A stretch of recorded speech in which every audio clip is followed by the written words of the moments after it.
Well, hello, Tana's Treats is back today to share another family favorite recipe with you that's been with us for years and years and years.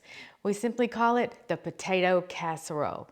You may know it as hash brown casserole, or online it's known in many recipes as funeral potatoes, but we don't call our food anything about a funeral. So this is my mom's recipe, is hash brown casserole, or as we call potato casserole. And the first thing that we need to do is get our great casserole edition. There's no casserole that doesn't begin with it, cream of chicken soup, or cream of chicken anything really. But this casserole has cream of chicken. A whole can added to your bowl. And set that aside. Then a whole container, 2 cups or 16 ounce of sour cream.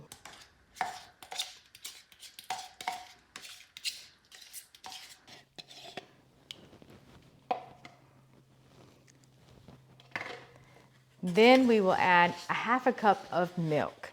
This doesn't have to be whole milk. This doesn't have to be skim milk. I think what I had in my refrigerator was 2%, so that's what this is. Any of your favorite milk, a half a cup. And I'm going to take my handy dandy balloon whisk that I love and mix all that together so it's really incorporated really well. You might notice my mixing bowl, it's not going anywhere while I'm mixing one-handed because it is an OXO. I don't know if that says anything, if that has a pronunciation, but it's an OXO mixing bowl. It's one of my favorite. It comes in a set of 3. It has a rubber handle that you can hang on to. It also has a rubber bottom and it will not move. However, it is dishwasher safe. That's what I look for in everything. I want it to go in the dishwasher to make my life easier. So you can get this on the bottom of this video in the description box. I will have a link to Amazon where you can buy your own set of 3 OXO mixing bowls. There's a huge one. This is a middle size and a smaller one, and I use all 3 of them for anything. And there it is, all mixed together. To that, I'm going to add a whole onion, chopped up.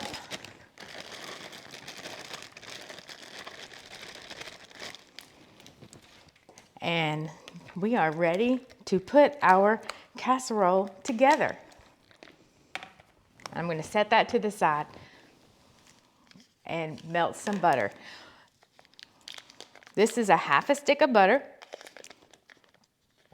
And what I'm doing today with this casserole is I'm dividing it into 2 pans.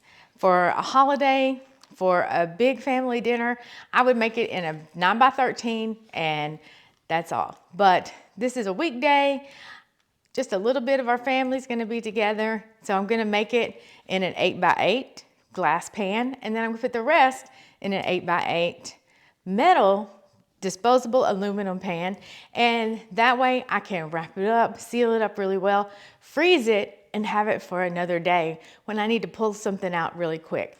So let's melt some butter, half a stick.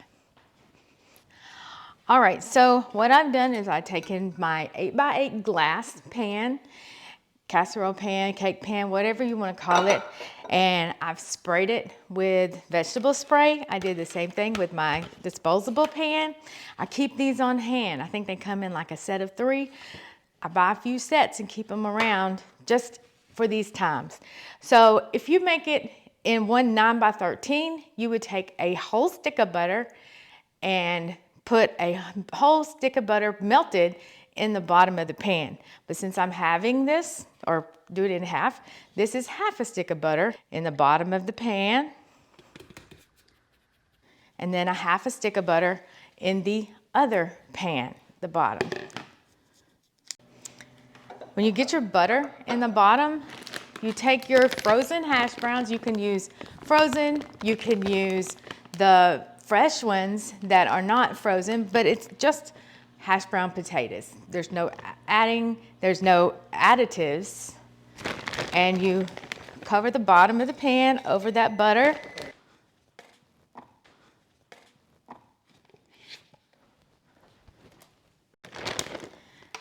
Now I have my half a stick of butter in this pan, and I'm gonna do the same thing.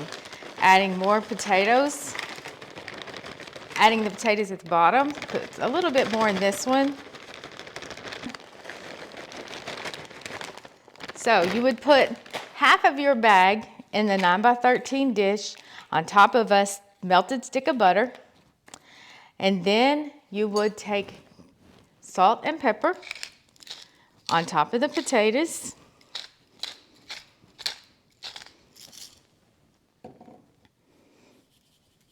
Salt them pretty good.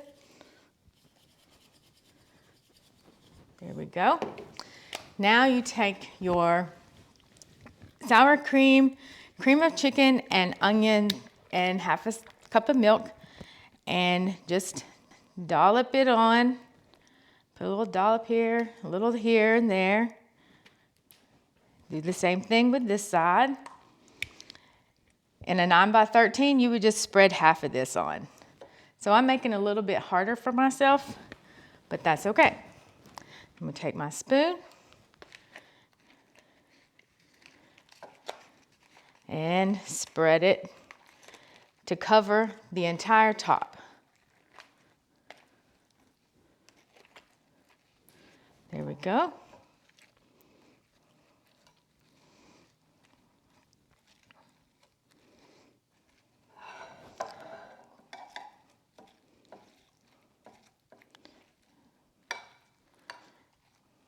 This is one of my family's favorite side dish.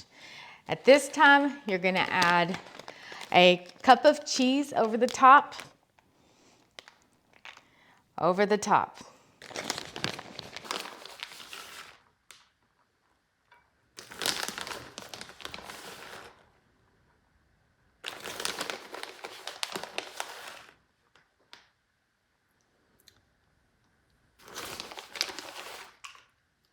A little bit more. Okay. Now you put the rest of your potatoes. This is made in layers, almost like a potato lasagna.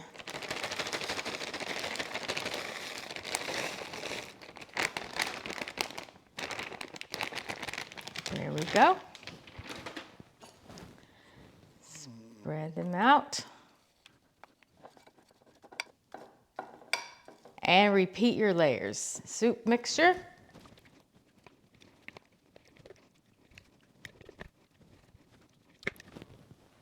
I forgot to salt my potatoes, so we will just put that on top of there.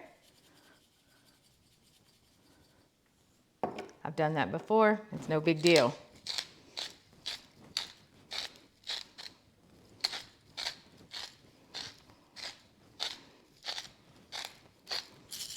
Now, spread this mixture evenly. Cover all your potatoes.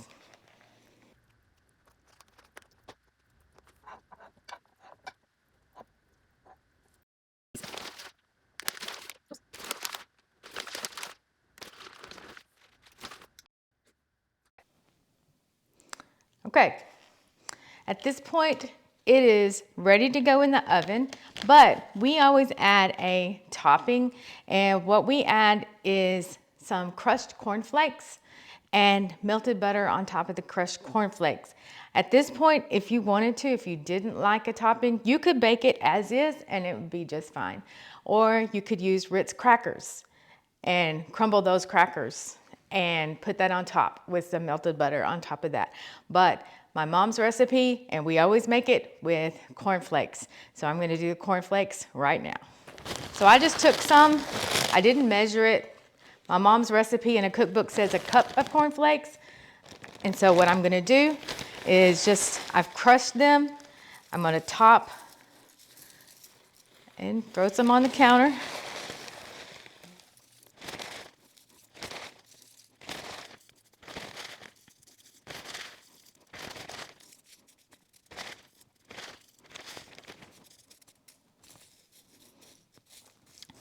Let's move them to the edge. Okay, now I have a half a stick of butter, and I'm going to top the cornflakes with this stick of butter, or half a stick of butter. This butter will just give those cornflakes that extra flavor and extra crispiness that makes this casserole irresistible. So I'm going to top it. If this was a 9 by 13, I would put a whole stick of butter on the top, melted. But since this is just a half. Now, if I was freezing this, I would not put the cornflakes on or the butter on top. I would just take the casserole with the cheese on top. Yes, you can freeze cheese. And I would wrap it up. I use a lot of heavy duty aluminum foil, crimp it really good, seal it up really well, and stick it in the freezer. When I pulled it out to bake it, then I would add the topping and the butter, or just bake as is if I didn't want to do that. But we always add the topping. Okay, we are ready to go in the oven. I am gonna bake this one. I'm giving this to my sister and her family. She's on her way back from a vacation, and this will give her a head start on dinner tonight. And this is gonna be for my family's dinner. We're gonna pair this with some lemon pepper baked chicken and a vegetable or a salad, and dinner is good to go. So we're gonna pop this in the oven, and we'll see you soon.